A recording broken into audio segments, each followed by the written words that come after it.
Back again with the second installment of the book of Esther on this Feast of Purim. So, we are going to begin with the introduction to Haman. Um, According to Hebrew tradition, when his name is said, much loud noise is made because his name is never to be heard. So, if you want to do that while I'm reading, that would be awesome. Okay? Chapter 3 of the book of Esther. After these events, King Xerxes honored Haman, son of Hammedatha, the Agagite, elevating him and giving him a seat of honor higher than that of all the other nobles. All the royal officials at the king's gate knelt down and paid honor to Haman. For the king had commanded this concerning him, but Mordecai would not kneel down or pay him honor. Then the royal officials at the king's gate asked Mordecai, "Why do you disobey the king's command?" Day after day they spoke to him, but he refused to comply. Therefore they told about it to see whether Mordecai's behavior would be tolerated, for he had told them he was a Jew. When saw that Mordecai would not kneel down or pay him honor, he was enraged. Yet, having learned who Mordecai's people were, he scorned the idea of killing only Mordecai. Instead, looked for a way to destroy all Mordecai's people, the Jews, throughout the whole kingdom of Xerxes. In the 12th year of Xerxes, in the first month, the month of Nisan, the poor, that is, the lot, was cast in the presence of to select a day and month, and the lot fell on the 12th month, the month of Adar. Then said to King Xerxes, "There is a certain people dispersed among the peoples in all the provinces of your kingdom who keep themselves separate. Their customs are different from those of all other people, and they do not obey the king's laws. It is not in the king's best interest to tolerate them. If it pleases the king, let a decree be issued to destroy them, and I will give 10,000 talents of silver to the king's administrators for the royal treasury." So the king took his signet ring from his finger and gave it to Haman, son of Hammedatha, the Agagite, the enemy of the Jews. "Keep the money," the king said to Haman, "and do with the people as you please." Then, on the 13th day of the first month, the royal secretaries were summoned. They wrote out in the script of each province and in the language of each people all Haman's orders to the king's satraps, the governors of the various provinces, and the nobles of the various peoples. These were written in the name of King Xerxes himself and sealed with his own ring. Dispatches were sent by couriers to all the king's provinces with the order to destroy, kill, and annihilate all the Jews, young and old, women and children, on a single day, the 13th day of the 12th month, the month of Adar, and to plunder their goods. A copy of the text of the edict was to be issued as law in every province and made known to the people of every nationality so that they would be ready for that day. The couriers went out, spurred on by the king's command, and the edict was issued in the citadel of Susa. The king and Haman sat down to drink, but the city of Susa was bewildered. When Mordecai learned of all that had been done, he tore his clothes, put on sackcloth and ashes, and went out into the city wailing loudly and bitterly.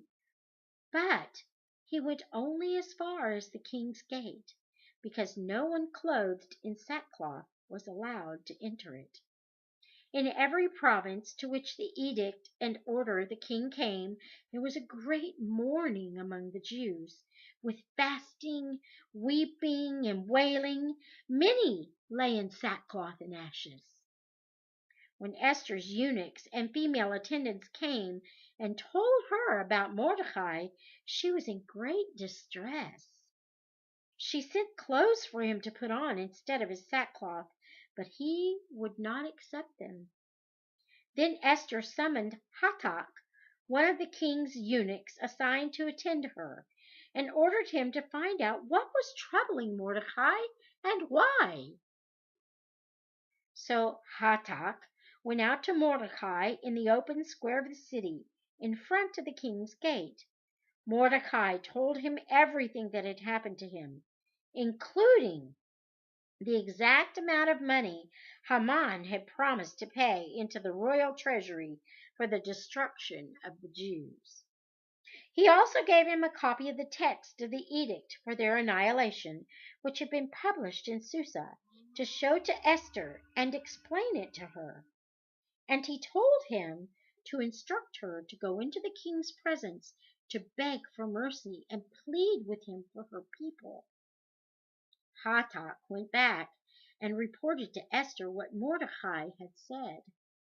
Then she instructed him to say to Mordecai, "All the king's officials and the people of the royal provinces know that for any man or woman who approaches the king in the inner court without being summoned, the king has but one law, that they be put to death, unless the king extends the gold scepter to them and spares their lives. But 30 days have passed since I was called to go to the king." When Esther's words were reported to Mordecai, he sent back this answer: "Do not think that because you are in the king's house, you alone of all the Jews will escape. For if you remain silent at this time, relief and deliverance for the Jews will arise from another place. But you and your father's family will perish, and who knows but that you have come to your royal position for such a time as this?" Then Esther sent this reply to Mordecai: "Go, gather together all the Jews who are in Susa, and fast for me. Do not eat or drink for 3 days, night or day. And I and my attendants will fast as you do. When this is done, I will go to the king, even though it is against the law. And if I perish, I perish." So Mordecai went away and carried out all of Esther's instructions. On the 3rd day, Esther put on her royal robes and stood in the inner court of the palace in front of the king's hall. The king was sitting on his royal throne in the hall, facing the entrance. When he saw Queen Esther standing in the court, he was pleased with her, and held out to her the gold scepter that was in his hand. So Esther approached and touched the tip of the scepter. When the king asked, "What is it, Queen Esther? What is your request? Even up to half the kingdom, it will be given you." "If it pleases the king," replied Esther, "let the king, together with Haman, come today to a banquet I have prepared for him." "Bring Haman at once," the king said, "so that we may do what Esther asks." So the king and Haman went to the banquet of Esther that Esther had prepared. As they were drinking wine, the king again asked Esther, "Now, what is your petition?" "It will be given you." "And what is your request?" "Even up to half the kingdom it will be granted." Esther replied, "My petition and my request is this: if the king regards me with favor, and if it pleases the king to grant my petition and fulfill my request, let the king and Haman come tomorrow to the banquet I will prepare for them. Then I will answer the king's question." Haman went out that day happy and in high spirits. But when he saw Mordecai at the king's gate and observed that he neither rose nor showed fear in his presence, he was filled with rage against Mordecai. Nevertheless, Haman restrained himself and went home. Calling together his friends and Zeresh, his wife, Haman boasted to them about his vast wealth, his many sons, and all the ways the king had honored him, and how he had elevated him above the other nobles and officials. "And that's not all," Haman added. "I'm the only person Queen Esther invited to accompany the king to the banquet she gave, and she has invited me along with the king tomorrow. But all this gives me no satisfaction as long as I see that Jew Mordecai sitting at the king's gate." His wife Zeresh and all his friends said to him, "Have a pole set up reaching to a height of 50 cubits, and ask the king in the morning to have Mordecai impaled on it. Then go with the king to the banquet and enjoy yourself." This suggestion delighted Haman, and he had the pole set up. That night the king could not sleep, so he ordered the book of the Chronicles, the record of his reign, to be brought in and read to him. It was found recorded that Mordecai had exposed Bigtanah and Teresh, two of the king's officers who had guarded the doorway, who had conspired to assassinate King Xerxes. "What honor and recognition has Mordecai received for this?" the king asked. "Nothing has been done for him," the attendants answered. The king said, "Who is in the court?" Now Haman had just entered the outer court of the palace to speak to the king about impaling Mordecai on the pole he had set up for him. His attendants answered, "Haman is standing in the court." "Bring him in," the king ordered. When Haman entered, the king asked him, "What should be done for the man the king delights to honor?" Now Haman thought to himself, "Who is there that the king would rather honor than me?" So he answered the king, "For the man the king delights to honor, have them bring a royal robe the king has worn, and a horse the king has ridden, one with a royal crest placed upon its head. Then let the robe and the horse be entrusted to one of the king's most noble princes. Let them robe the man the king delights to honor, and lead him on the horse through the city streets, proclaiming him, 'This is what is done for the man the king delights to honor.'" Go at once, the king commanded of Haman.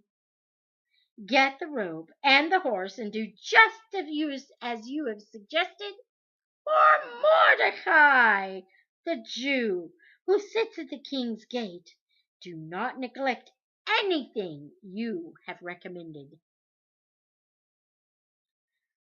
So Haman got the robe and the horse. He robed Mordecai and led him on horseback through the city streets, proclaiming before him, "This is what is done for the man the king delights to honor." Afterward, Mordecai returned to the king's gate, but Haman rushed home with his head covered in grief and told Zeresh, his wife, and all his friends everything that had happened to him. His advisers and his wife Zeresh said to him, "Since Mordecai, before whom your downfall has started, is of Jewish origin, you cannot stand against him. You will surely come to ruin." While they were still talking with him, the king's eunuchs arrived and hurried Haman away to the banquet Esther had prepared.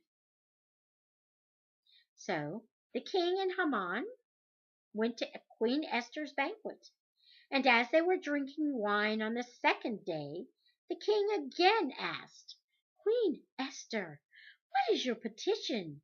It will be given you. What is your request? Even up to half the kingdom, it will be granted." Then Queen Esther answered, "If I have found favor with you, your majesty, and if it pleases you, grant me my life. This is my petition. And spare my people. This is my request. For I and my people have been sold to be destroyed, killed, and annihilated. If we had merely been sold as male and female slaves, I would have kept quiet, because no such distress would justify disturbing the king." King Xerxes asked Queen Esther, "Who is he? Where is he, the man who has dared to do such a thing?" Esther said, "An adversary and enemy.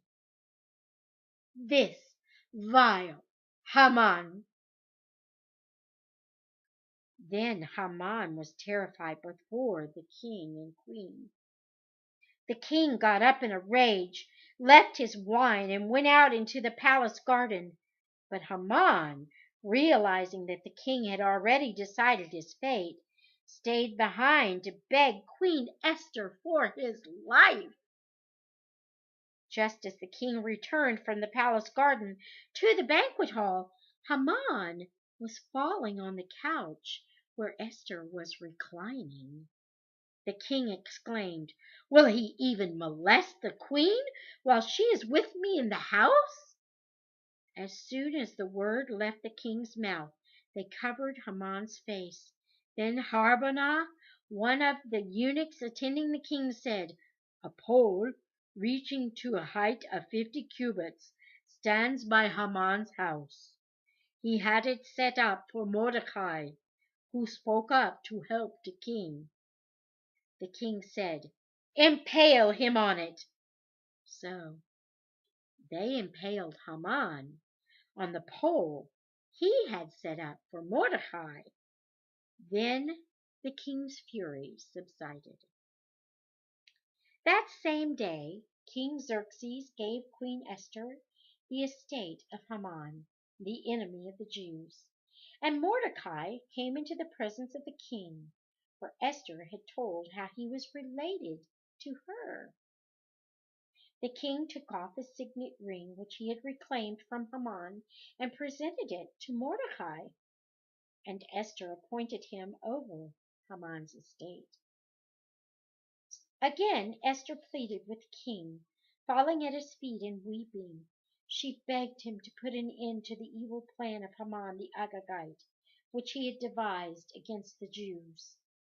Then the king extended the gold scepter to Esther, and she arose and stood before him.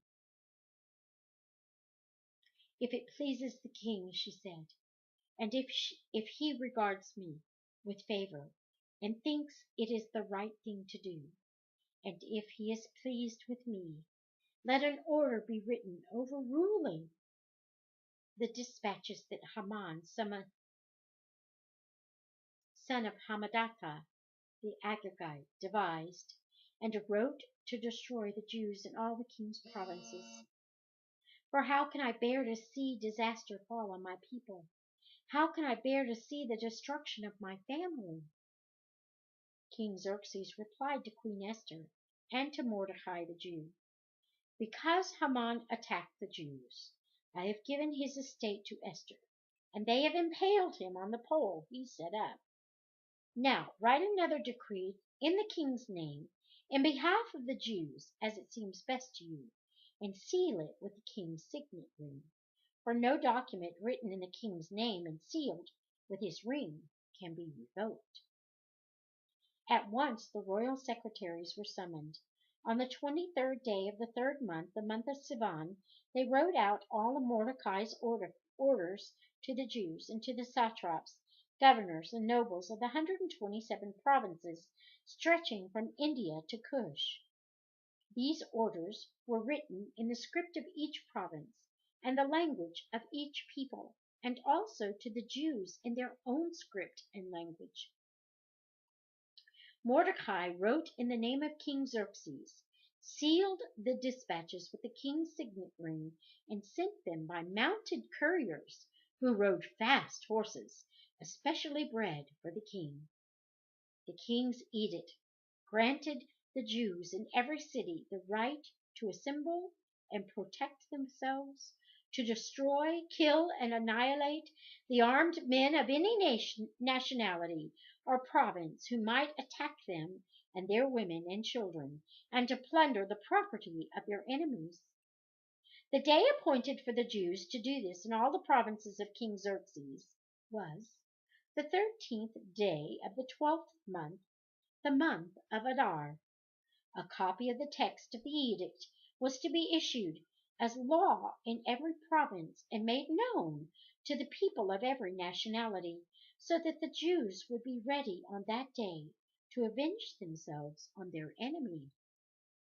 The couriers riding the royal horses went out, spurred on by the king's command, and the edict was issued in the citadel of Susa. When Mordecai left the king's presence, he was wearing royal garments of blue and white, a large crown of gold, and a purple robe of fine linen. And the city of Susa held a joyous celebration. For the Jews it was a time of happiness and joy, gladness and honor. In every province and in every city to which the edict of the king came, there was joy and gladness among the Jews, with feasting and celebrating. And many people of other nationalities became Jews because fear of the Jews had seized them. On the 13th day of the 12th month, the month of Adar, the edict commanded by the king was to be carried out. On this day the enemies of the Jews had hoped to overpower them, but now the tables were turned, and the Jews got the upper hand over those who hated them. The Jews assembled in their cities in all the provinces of King Xerxes to attack those determined to destroy them. No one could stand against them, because the people of all the other nationalities were afraid of them. And all the nobles of the provinces, the satraps, the governors, the king's administrators, helped the Jews, because fear of Mordecai had seized them. Mordecai was prominent in the palace. His reputation spread throughout the provinces, and he became more and more powerful. The Jews struck down all their enemies with the sword, killing and destroying them, and they did what they pleased to those who hated them. In the citadel of Susa, the Jews killed and destroyed 500 men. They also killed Parshandatta, Dalphon, Aspatha, Porata, Adalia, Aridata, Parmashta, Arisai, Aridai, Vaisatha, the 10 sons of Haman, son of Hamadatha, the enemy of the Jews, but they did not lay their hands on the plunder. The number of those killed in the city of Susa was reported to the king that same day. The king said to Queen Esther, "The Jews have killed and destroyed 500 men and the 10 sons of Haman in the citadel of Susa. What have they done in the rest of the king's provinces? Now, what is your petition? It will be given you. What is your request? It will also be granted." "If it pleases the king," Esther answered, "give the Jews in Susa permission to carry out this day's edict tomorrow also, and let Haman's 10 sons be impaled on poles." So the king commanded that this be done. An edict was issued in Susa, and they impaled the 10 sons of Haman. The Jews in Susa came together on the 14th day of the month of Adar, and they put to death in Susa 300 men, but they did not lay their hands on the plunder. Meanwhile, the remainder of the Jews who were in the king's provinces, who also assembled to protect themselves and get relief from their enemies, they killed 75,000 of them, but did not lay their hands on the plunder. This happened on the 13th day of the month of Adar, and on the 14th they rested and made it a day of feasting and joy. The Jews in Susa, however, had assembled on the 13th and 14th, and then on the 15th they rested and made it a day of feasting and joy. That is why rural Jews, those living in villages, observe the 14th of the month of Adar as a day of joy and feasting, a day for giving presents to each other. Mordecai recorded these events, and he sent letters to all the Jews throughout the provinces of King Xerxes, near and far, to have them celebrate annually the 14th and 15th days of the month of Adar, as the time when the Jews got relief from their enemies, and as the month when their sorrow was turned into joy, and their mourning into a day of celebration. He wrote them to observe the days as days of feasting and joy, and giving presents of food to one another, and gifts to the poor.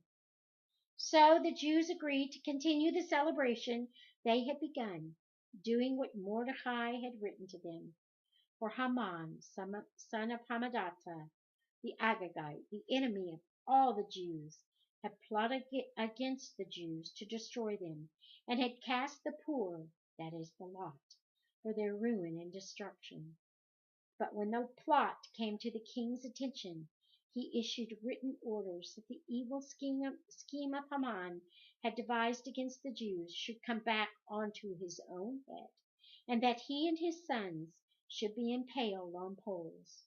Therefore these days were called Purim, from the word pur. Because of everything written in this letter, and because of what they had seen and had happened to them, the Jews took it on themselves to establish the custom that they and their descendants and all who join them should without fail observe these 2 days every year in the way prescribed and at the time appointed.